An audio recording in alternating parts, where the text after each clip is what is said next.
achievement yang pertama itu kita bikin joint venture tuh dengan Elbe Flugzeugwerke, kemudian dengan Irkut dari Rusia. Gila, gue mesti bolak-balik ke Rusia. Terus waktu itu Airbus Rusia kacau balau karena ada rebellion lah dari pegawainya. Jadi gue bikin tim ke sana ngebenerin itu semua IT sistemnya supaya jalan lagi tuh Airbus Rusia. Itu juga udah gue lakukan. Terus gue ke McKinsey kan dulu gue jadi terkenal banget di Afrika, mulai dari Afrika sih. Karena di Afrika itu gue mulai terkenal dengan kemampuan gue untuk menghasilkan project management cost saving gitulah. Ya, gue bisa aset gue bisa mainin, perbaikin dan lain.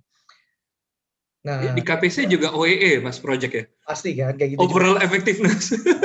Nah, setelah di Afrika kan gue mengundurkan diri dari McKinsey kan, karena itu Pak Didi Fortunadi itu. Yes. Senior kita nih, saya banyak belajar dari Pak Didi. Nah, terus waktu di Afrika gue mengundurkan diri kan karena masalah keluarga lah, bokap gue meninggal, kemudian nyokap gue sakit. Jadi gue mengundurkan diri, gue gak kerja. Nah, terus tahu-tahu gue dipanggil dari Australia, McKinsey Australia. Gue udah gak kerja, gue dari sana. Emang waktu itu gue gak kerja, gue ngurusin keluarga lah. Terus full Mas, dedicated full day. Fully, gue benar-benar itu salah satu in the code. Bisa betul-betul kayak leave it itu and for family gitu. Wah, itu parah sih. Jadi pas gue lupa tahun berapa ya. Itu kayaknya setelah KPC deh. Jadi pas KPC gue ke Afrika kan. Di Afrika itu karena pas itu bokap gue sakit kan. Sakitnya parah. Jadi pas gue di Afrika itu gue 2 minggu sekali pulang ke Jakarta cuma buat ke rumah sakit. Stay di Jakarta sehari. Jadi gue pulang Jumat malam sampai Jakarta Sabtu pagi di rumah sakit sampai Senin pagi gue pulang lagi kerja lagi di Afrika. Sampai Monday kerja lagi. Itu kan gue lakukan. Saya merasa tidak ada apa-apanya dulu saya di Sangatta sama Pak Didik bolak-balik Jakarta. Tapi belum dengar cerita gue di Australia, jauh lebih parah lagi. Itu masih nothing. Tapi akhirnya tapi itu kayak bener kayak tahu-tahu satu hari pas gue mesti terbang ke kota lain di Afrika. Tahu-tahu yang bilangin gue nggak bisa Paul, lu hari ini lu harus pulang. Gue pulang dan itu hari terakhir gue ngeliat bokap. Habis itu pas gue nyampe bokapnya malamnya langsung meninggal. Gila itu kan. Dan pas gue balik lagi ke Afrika masih kerja gitu, nyokap gue sakit. Terus gue udah nggak bisa ngapain-ngapain, gue cuma nulis email doang ke McKinsey, gue bilang McKinsey Jerman ya. Sorry guys, bla bla bla bla bla. I think I have to resign karena gue nggak bisa lagi, gue bilang. Terus gue cuma bawa 3 suitcases, jadi gue tinggal ngepak-ngepak dari apartemen gue. 3 suitcases langsung terbang ke Indonesia. Gue langsung resign, cuma ngurusin keluarga. Itu berat banget sih, serius berat banget. Terus tahu-tahu gue ditelepon di Australia setelah 8-9 bulan. Gue kerja kan, gue cuma ngurusin keluarga kan. Untung simpanan gue lumayan banyak lah. Simpanan uang ya, bukan simpanan yang lain ya. Terus, berapa bulan Mas waktu itu Mas? 8-9 bulan gue gak kerja. Nah, terus, wow. Yeah, it's like a lot of things that people don't know about my story lah. Jadi gue habis itu tahu-tahu gue telepon dari Australia. Dari salah satu direkturnya gitu. Paul, we heard about you gitu kan. And we are in the project that actually disastrous. Jadi project itu kacau balau lah. Terus one guy here told me about you because he worked with you in Africa. He told me directly that you need Paul for this job. Jadi, terus langsung dia nanya, mau nggak lu kerja di Australia? Terus gue langsung bikin persyaratan gue banyak banget. Persyaratan diterima semua. Gue bilang, oke. Jadi gue datang. Nah, di Australia itu, gue tiap 2 minggu pulang. Ini yang kacau nih. Tiap 2 minggu pulang ya. Tiap 2 minggu sama lagi. Jumat malam dari kantor di Melbourne atau Sydney, nyampe Jakarta Sabtu pagi di rumah sama nyokap bla bla keluarga dan lain. Minggu malam terbang ke balik ke Australia, Senin pagi udah di kantor. Selama 3 tahun. That's only weekend. 3 tahun. 3 tahun melakukan itu terus, Mas. Iya. At the end of 3 years, gue bilang, I don't think I can do this life anymore. I think it's interesting lah, kebayang. Hidupan gue tuh udah kayak jet set banget kan. Gue cuma tinggal di 5-star hotel, terbang kalau nggak first class, business class gitu kan. Terus terbangnya banyak banget lagi gitu kan. Sampai sampai apa pramugarinya apa inget gue, pegawai hotel sampai selalu tahu nama gue. Udah apa? Iya, kan. Ya bayang lo, gue nginepnya bukan di hotel murah kan, gue selalu paling first class kan, gue nggak pernah mau lah di hotel ecek-ecek gitu kan. Ya, it's my previous life gitu lah. Kalau gue mah sekarang di mana ya santai. Gue penasaran sih what makes you turn into dari yang kemarin itu, tapi sebenarnya sebelum ke situ kita ada banyak pertanyaan sih Mas di sini, ada yang masuk ke private, ada juga yang ini. Gue mau mengundang para peserta, ini senior saya juga banyak di sini yang bergabung untuk memberikan pertanyaan ke Mas Paul. Kita kalau yang ready untuk on cam, kita akan undang it's on cam. Tapi kalau mau via chat juga nggak apa-apa. Jadi kita mulai baca dari chat ini, ini teman saya juga Mas, Mas Yogi. Ini saya belajar juga nih dari Mas Yogi. Mas Yogi ini perusahaannya renewable company saya. Kelas saya. Jadi Mas Paul dia bilang dia tanya Mas Yogi, Mas Paul kira-kira sebagai CSO Bluebird atau mungkin yang di pengalaman sebelumnya, apa pernah salah dalam membuat dan mengambil keputusan yang bikin dampaknya besar? Ini Mas Yogi curhat atau gimana Mas Yogi? Oke Mas, silakan Mas. Yang gue lakukan seperti ini, kesalahan pasti terjadi, tapi jangan sampai efeknya melebar. Nah, jadi setiap deployment selalu dilakukan kontrol mekanismenya. Jadi begitu melebar langsung batalin. Misalkan, nah, kontrol mekanisme ini apa aja? Contohnya, apa pengukuran yang kita targetkan, kalau ini melencengnya sekian persen, berarti ini kegagalan. Langsung diselesaikan, balikin lagi ke semula. Nah, jadi kesalahan pasti terjadi. Tapi gimana minimize the risk? Kesalahan pasti terjadi. Nggak mungkin orang nggak buat kesalahan dalam kerjaan. Tapi jangan sampai takut berbuat kesalahan. Justru dengan iteration daripada kesalahan itu, membuat kita tambah berpengalaman, membuat kita jadi cepat lebih tahu kalau ini bakal salah apa enggak. Contohnya, anak buah gue itu kadang-kadang juga bingung kan, kenapa Paul milihnya ini gitu, enggak yang ini gitu. Mereka kadang-kadang suka bingung, bilang tunggu aja dulu. Gue kadang-kadang nggak ngejelasin dulu kenapa, supaya mereka bisa ngelihat dulu. Karena kalau dijelasin kadang-kadang terlalu take it easy for them gitu, mereka jadi nggak belajar. Tapi gimana set mekanisme kontrol tadi tuh Mas? Banyak contoh aja lah, misalnya lo tahu nih, yang lu kan tergantung dari apa yang lu deploy kan. Yes. Ya lu ngambil keputusan terus lu deploy sesuatu.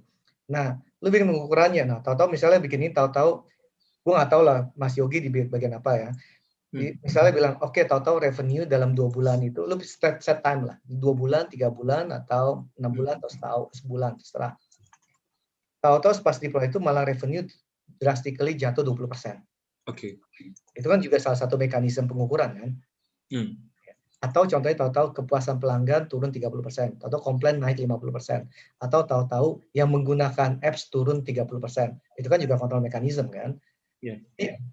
Yang jangan takut berbuat kesalahan, tapi lebih prepare gimana kalau ada kesalahan, gimana bisa memperbaikinya atau menyetopnya.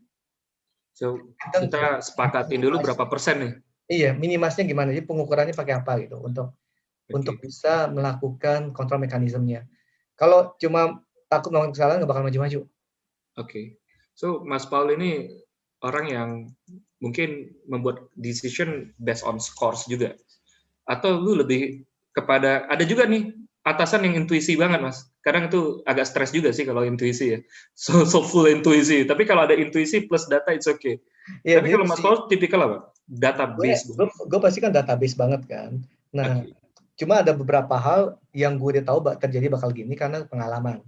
Nah, jam terbang, Iya, karena kan kalau semakin, bilang kan, semakin banyak melakukan kesalahan, semakin banyak iterasi, semakin banyak pengalaman. Jadi udah tahu nih, oh waktu itu dulu kayak begini nih, ini kayak bakal melenceng karena begini. Ya udah tahu kan, ya udah. Jadi kadang-kadang masalahnya yang utama adalah beberapa orang ada benar-benar yang pure intuition ya, jadi gut feel ya. Tapi ada juga sebenarnya dia nggak pure intuition. Sebenarnya dia tahu akan melenceng berdasarkan dari jam terbang yang tadi Mas Yudi bilang kan. Cuma dia nggak bilangin. Iya. Karena semakin banyak lama kan semakin tahu kan. Contohnya apalagi kalau berurusan dengan legal, finance itu at the end lu bisa baca kok. Yes. Traction-nya bakal kemana ya. Mas Paul, aku mau mengundang satu orang nih, senior kita, kalau berkenan nih, Pak Didik, apakah bisa bergabung bersama kita nih.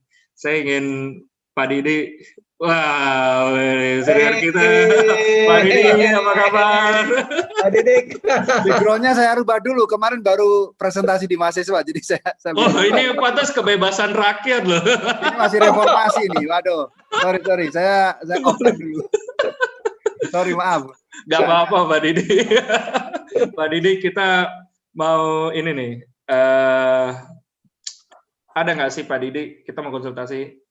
Dari percakapan kita tadi kan Mas Paul juga pernah berinteraksi dengan Pak Didik, dan menurut Pak Didik ada nggak sih satu pertanyaan yang pingin langsung nih Pak Didik tanyakan ke Mas Paul terkait pengalaman kerja ataupun kolaborasi atau inovasi yang selama terjadi. Karena saya ingat Pak Didi dulu waktu saya masih jadi junior Pak Didi di KPC, beliau ini di Business Improvement Division, Performance Division. Itu Baca bukunya belum? Udah baca bukunya belum? Udah, Revolusi Secangkir Kopi kan? Wah, itu wajib. Saya dengar ceritanya bukunya nggak jadi-jadi yang kedua, tapi Mas Paul. Tapi udah berapa jadi. Tapi saya gini, Pak Didi itu dulu di BIPD, ya, dulu engineer di bawahnya itu nggak ada pertama sekali. Lalu Pak Didi itu harus mau nggak mau take dari engineer dari berbagai macam departemen untuk diajak kerja kolaborasi, dan itu ada beberapa engineer juga yang kadang-kadang bisa kerja sama bareng ya, kadang ada yang udah saya udah sibuk dengan kerjaan sendiri, there is no room for improvement in my life gitu ya dengan kerjaan. Nah, Pak Didi, saya penasaran nih, pertama ada nggak sih Pak Didi yang mau ditanyakan langsung nih ke Mas Paul terkait dunia kerja ini, apalagi terhubungan dengan inovasi dan kolaborasi? Salah Yud, Mas. Ada tuh gunanya Pak Didik, bukan Pak Habis Didik. itu kita tanya, Mas Paul. Habis itu kita tanya Pak Didi. Oh, enggak ini, oke. Oke, terima kasih Mas Yudi. Silakan. Saya ketemu Mas Paul terakhir itu kalau nggak salah di CEO, yang CEO forum ya? Ya, CEO forum. Ya, iya. Waktu itu dengan ketemu kita nggak sengaja, kaget saya udah bergabung dengan Bluebird. Di Ritz-Carlton ya kan saya. Kali gue udah lupa. Ya, di Jakarta. Nah, sebenarnya ini gini Mas Yudi, pertanyaan saya pikir itu tip nanti pasti akan sangat amazing ya untuk kita dengarkan dari Mas Paul. Waktu itu sebenarnya kami itu di KPC kita ya, di KPC, secara tim itu dengan internal dengan McKinsey itu kurang akur, gitu ya, kurang akur. Jadi cukup memanas. Bahkan waktu itu sempat ada satu manajer kita di PJ yang mengatakan kamu yang keluar atau yang keluar. Sampai akhirnya satu expat itu dipulangkan ke Swedia. Nah, karena situasi tidak produktif, kemudian Mas Paul ini didatangkan.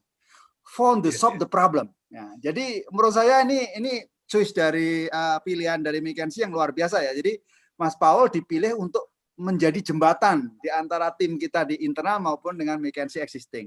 Jadi waktu itu mestinya Mas Paul punya tip-tip.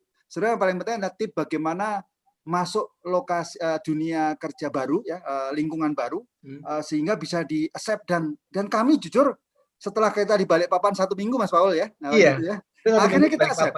Saya welcome sekali dengan Mas Paul ini, dan kita bisa working together dengan konstruktif dan produktif. Mungkin itu ada tip-tipnya aja. Itu Mas pertanyaan saya. Silakan. Baik, boleh Mas Paul. Mungkin kalau ini Mas Didik, kali ini kan memang saya sama Mas Didik memang ngelewatinya bareng banget ya. Jadi saya tahu banget ceritanya waktu itu. Mas Didik soal itu dari awal tuh udah sharing banget. Udah sharing mengenai kesusahannya waktu itu kerja dengan tim McKinsey.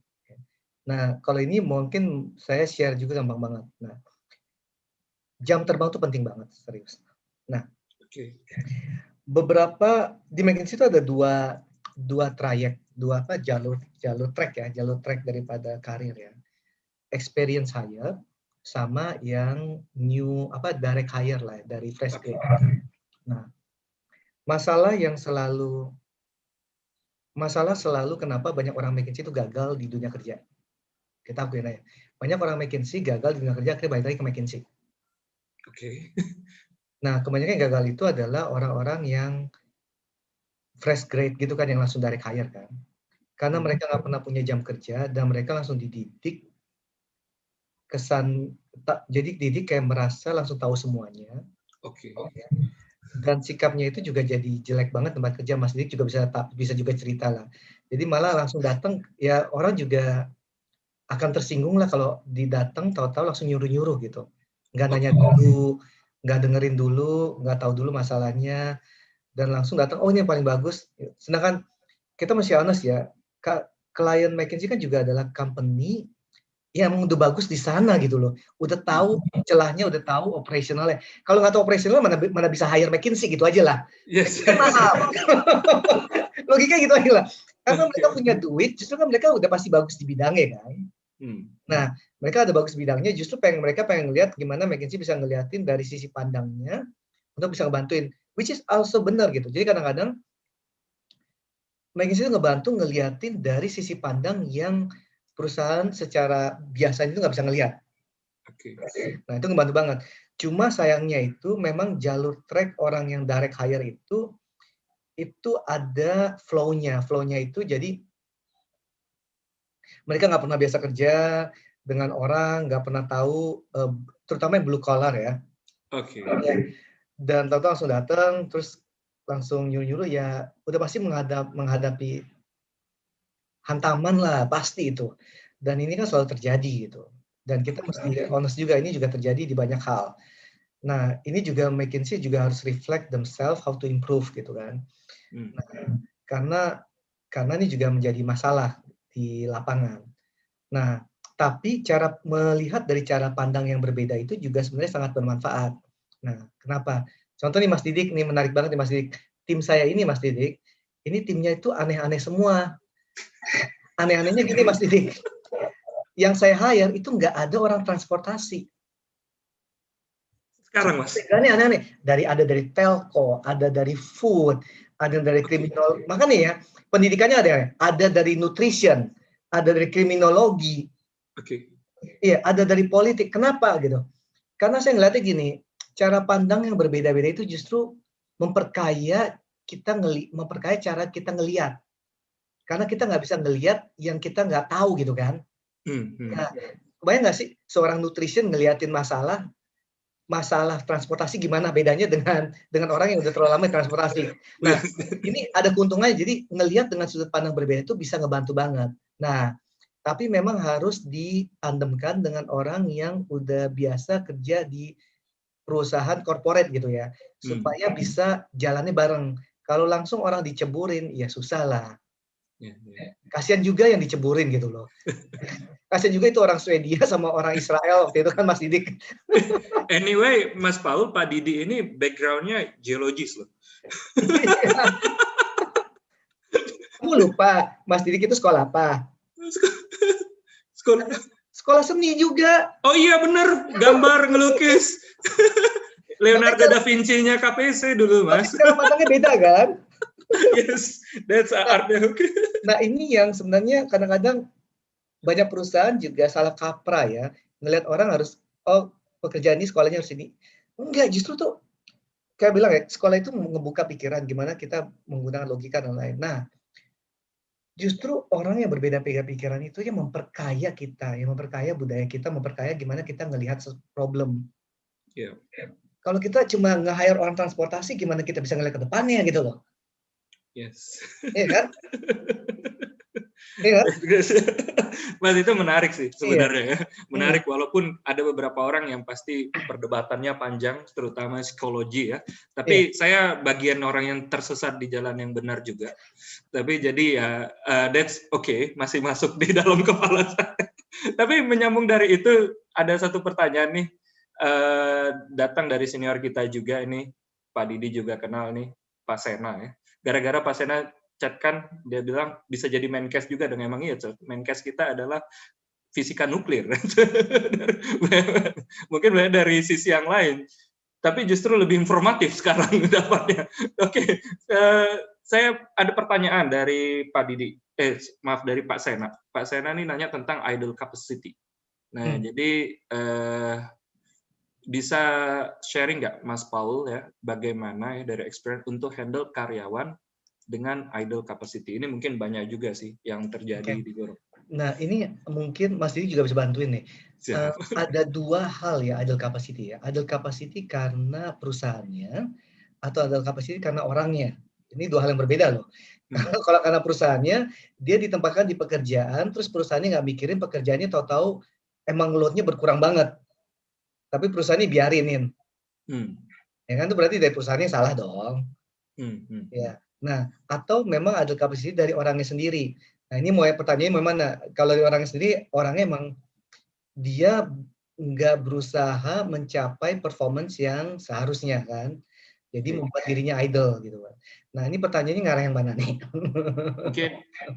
Mungkin yang kedua, Mas. Oke. Nah, kalau yang kedua ini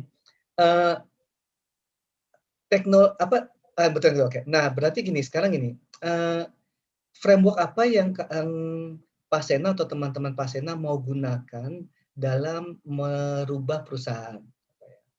Kalau merubah perusahaan berarti kita melakukan kejutan kan. Kejutan kayak kena sengat listrik kan. Gitu kan, loncat kan. Nah, sengatannya seperti apa? Atau kejutannya pelan-pelan aja. Kalau kita mau melakukan, ini tergantung juga daripada orangnya yang melakukan transformasi ya. Kalau saya tipenya yang melakukan kejutan kayak disengat listrik, kaget semua langsung. Nah, oh ya, jadi tipikal shock terapinya besar berarti. Nah, jadi memang ada beberapa orang juga awalnya itu memang idle karena diri sendiri dan itu dibiarkan oleh perusahaan. Nah, dan dia menjadi comfortable banget, jadi comfort banget dengan keadaan sehingga merasa itu oke. Nah, ketika diberikan kejutan bahwa ini adalah cara baru, gimana kita cara ngukur dan gimana yang diharapkan. Semua akan berubah kan. Orang yang mau berubah, yang mau improve, itu yang akan sukses. Orang yang nggak mau berubah, terlalu comfort, dan itu yang akan ketinggalan, yang akan jatuh sendiri. Lama-lama dia juga jatuh sendiri kok, antara dia akan resign atau dia akan dirisainkan atau gimana, pasti akan terjadi ya. Nah, atau orangnya mau berubah. Ketika diberikan kejutan bahwa ini yang baru. Justru kita menarik di sini, dengan cara ini kita bakal melihat orang-orang seperti berlian yang nggak pernah diasah gitu loh.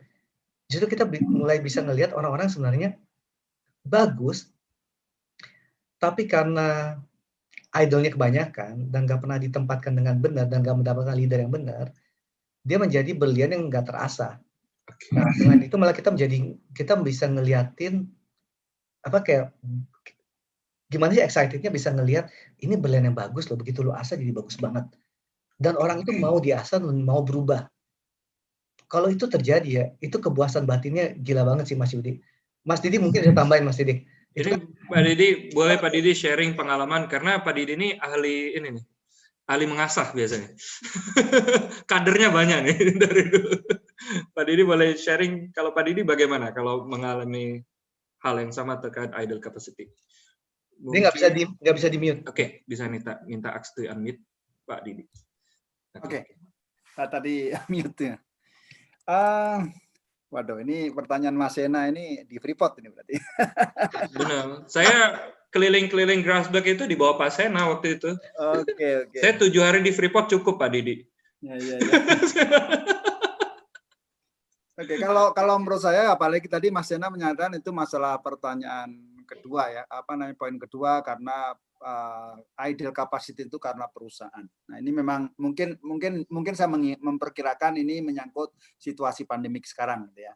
Situasi pandemik itu flexibility kita kurang di semua perusahaan karena harus ada banyak protokol, harus mengeksekusi pekerjaan di operation juga harus ada 14 hari karantina dan macam-macam. Itu benar-benar challenge, very big challenge ya di dalam semua operasi. Nah, kalau menurut saya ini yang perlu kita setting ya perusahaannya ya dalam melakukan pendekatan terhadap bagaimana meminimalkan waste yang seperti ini. Ya Pak Paul tahulah waste itu seperti apa ya. Muda-muda. Waste pemborosan lah ya. Idle itu kan pemborosan. Waktu tunggu itu udah pasti pemborosan. Waktu tunggu atau idle apapun dia kompetensinya, apapun dia expertnya, kalau sudah idle itu wasting. Nah, jadi yang memanage ya harusnya lebih high level lagi di perusahaan tersebut untuk memikirkan ini sehingga ya worst case-nya ya. Ya kalau perusahaan harus berani tegas kalau kita mau mempertahankan ini ya harus di layoff. Itu udah kalau tidak ada opsi lain layoff. Tapi kalau Itu ada tentu bukan kejutan shock lagi itu, Pak. karena ini bicara Disetrum, kan? bisnis ya, bicara Iya, bisnis. betul. Gitu. Idle capacity itu berat sekali. Nanti tentu kalau ada penyaluran lain, misalkan ada kelompok dibuat task force improvement atau dibuat spesial tugas yang itu bisa juga ya dengan target dan waktu yang terukur, bukan seterusnya sampai situasi membaik. Karena sekarang ini tentu people dalam situasi seperti ini people quality jadi kunci ya. Jadi kunci. Karena kalau semuanya apalagi saya lihat misalkan di Freeport ini contohnya mungkin ya. Saya yakin sistemnya sudah lebih 80-90% settle lah. Sudah terbangun dengan baik sistemnya. Mau sistem human capital, improvement, proses semuanya udah sangat tertata. Nah, tinggal people quality-nya yang perlu ditingkatkan.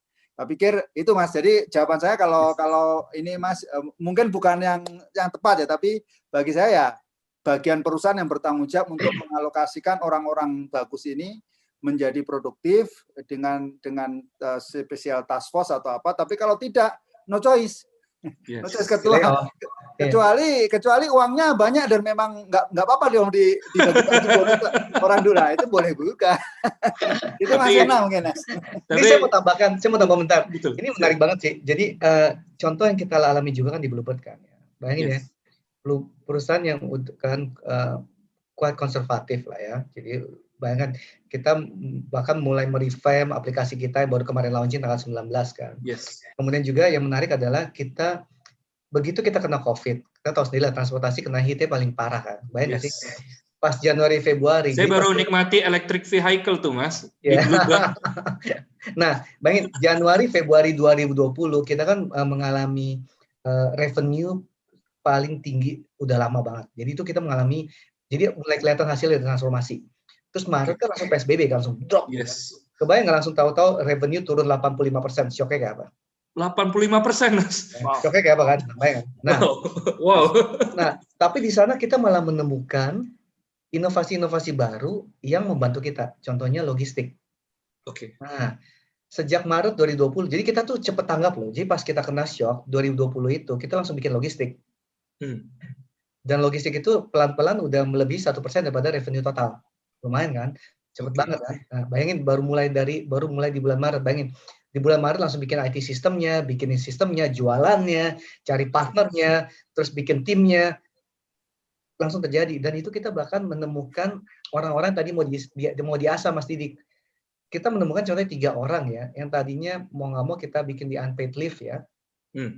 Karena dia kan biasanya ngurusin hotel dan lain-lain. Hotel kan jatuh lah, nggak ada ekspat, nggak ada apa kan. 3 orang ini malah jadi bisa ngurusin operasinya logistik kita. Oke. Cuma dengan 3 orang ini gitu. Dan dia mau switch ya. Mau switch, mau kerja sampai malam, mau berubah dan lain-lain.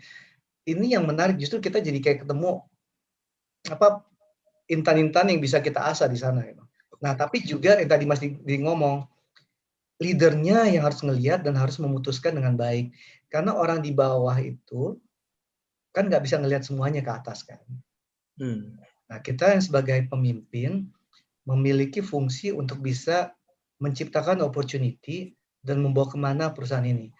Bukan cuma mengeluh mah gampang lah, gila. Gampang kok mengeluh, kena hit 85%, teriak-teriak aja terus. Apa gunanya gitu kan? Yes. Ya. Paling kita cerita itu, kita bikin partnership. Bahkan kan sekarang kan nanti tanggal 8 Februari, peserta kereta api Indonesia pulang mau perginya bersama Bluebird juga. Wah, luar biasa. Kan? Kolaborasi terus gitu. Nah, bayangin sekarang beli Indogrosir kan di 20 kota. Itu semua bisa diantar pakai Bluebird. Edan. Beli Freshbox ini kayak apa ya? Ini sayur-sayuran buah-buahan segar. Yes. Ini yang membedakan dia dengan yang lain. Beli Freshbox itu diantar pakai Bluebird, jadi nggak kena polusi jalanan. Oke. Bayangin kan? Nah, beli kue Union juga diantar pakai Bluebird. Jadi kue nggak rusak ya, bayangin lah kue 700-800 ribu masa pakai motor. That's ya betul, dan Bluebird itu kan terkenal banget dengan value-nya yang menjaga quality itu kan. Iya. Dan tapi ya itu yang membantu banget. Jadi gimana kita mau sebagai leader ya ngelihat idol yang tadi bantu melakukan perubahan juga gitu kan. Baik ya kita menciptakan logistik, kita menciptakan sistem baru. Kita bikin My Bluebird yang baru. Di My Bluebird yang baru kan sekarang ada fixed price-nya kan. Ya, tadi kan kita mana pernah Bluebird mau berubah jadi pakai fixed price. Maunya pakai Yes. harga terus kan. Kita juga berubah sekarang. Yes. Yes. Ya, itu ada fixed price. Iya, ada fixed price ya sekarang. Luar biasa.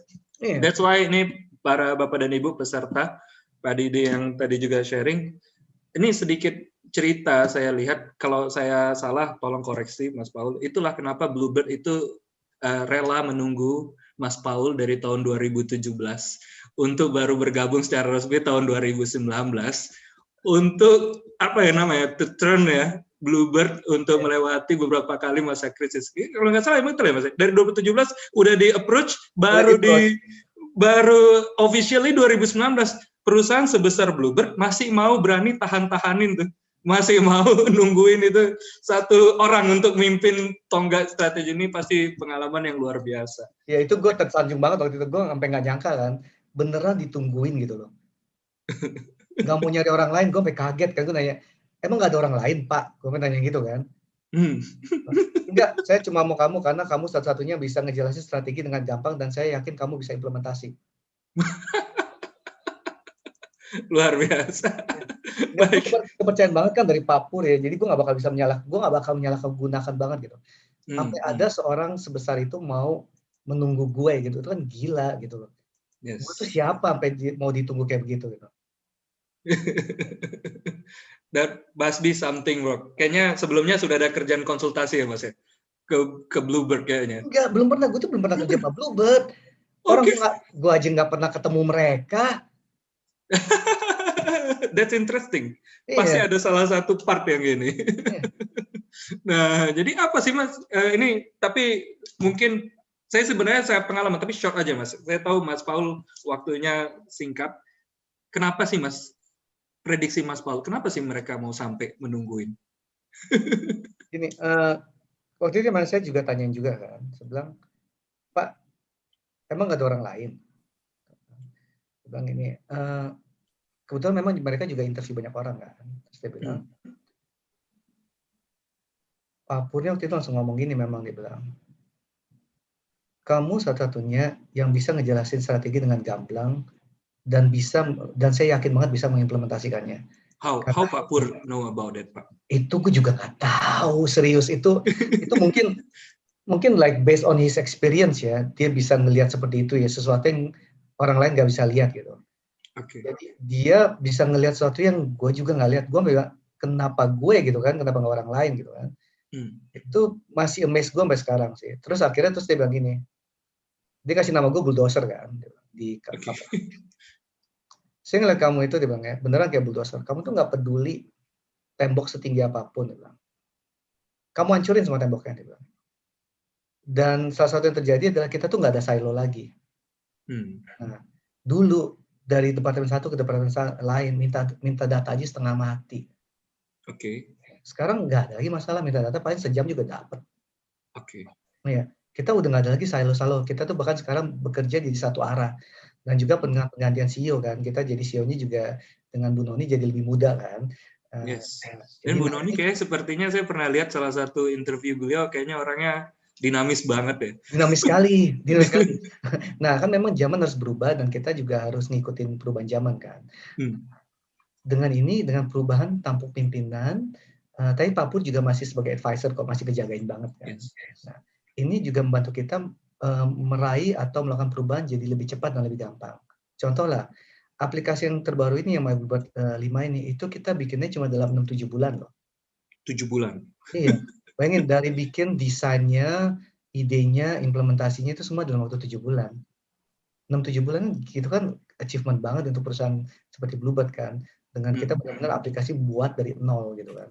Kemudian apalagi yang banyak perubahan dalamnya. Nah, kayak tadi kan kita bikin bisnis unit baru. Kita ada logistik, kita ada asset monetization, kita juga melakukan partnership. Nah, karena tagline Bluebird itu sekarang berubah.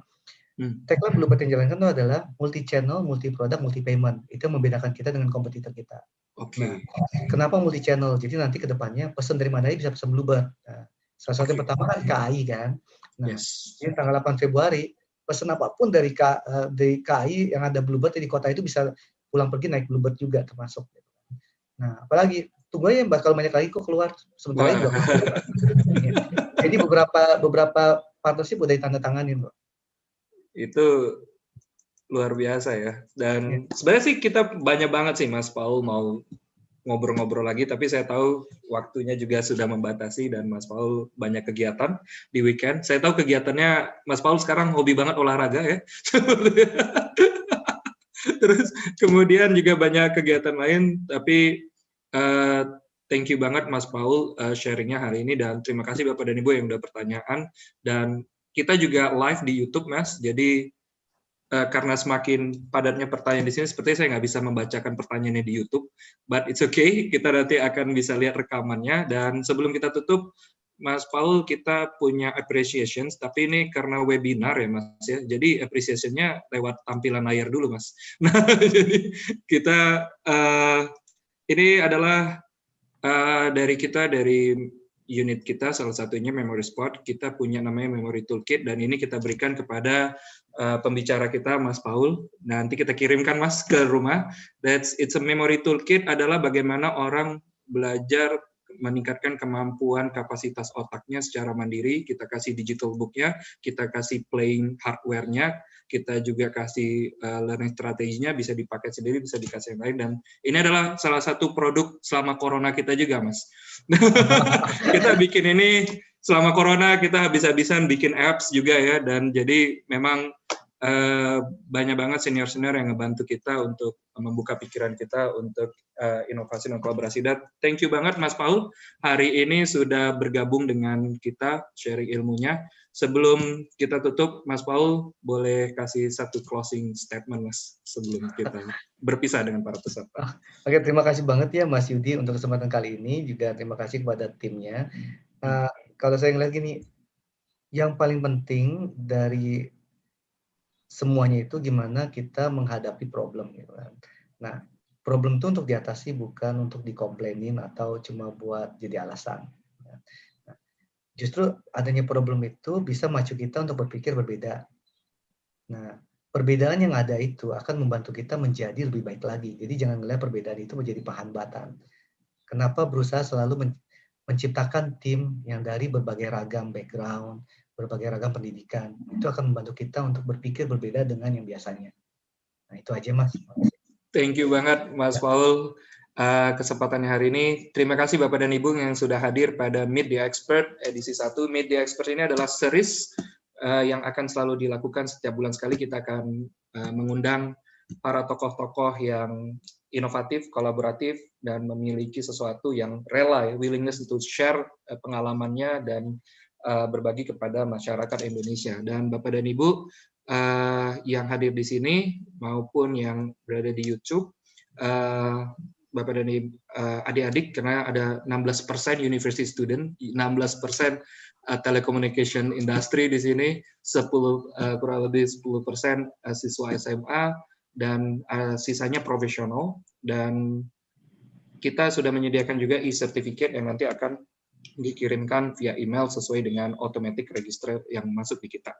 Dan akhir kata saya mengucapkan terima kasih banyak kepada narasumber kita, Bapak Paul Sugianto. Jangan kapok untuk sharing lagi, Mas Paul, mudah-mudahan berkenan, dan terima kasih banyak ilmunya. Terima kasih juga tadi sempat hadir Pak Didi Fortunadi yang sharing. Terima kasih, ini senior saya, luar biasa. Dan juga terima kasih para peserta lain yang terhadir. Di sini saya coba sapa, ada Mas Yogi ya, ada Pak Sena ya, ada Pak Yanto ya. Pak Yanto, terima kasih sudah hadir. Beliau juga concern terhadap IoT ya, dan peserta-peserta lain mungkin tidak bisa sebutkan satu persatu. Terima kasih, dan semoga Meet the Expert ini memberikan banyak manfaat kepada Bapak dan Ibu sekalian. Sampai jumpa di Meet the Expert berikutnya. Saya Yudi Lesmana. Assalamualaikum warahmatullahi wabarakatuh. Selamat sore.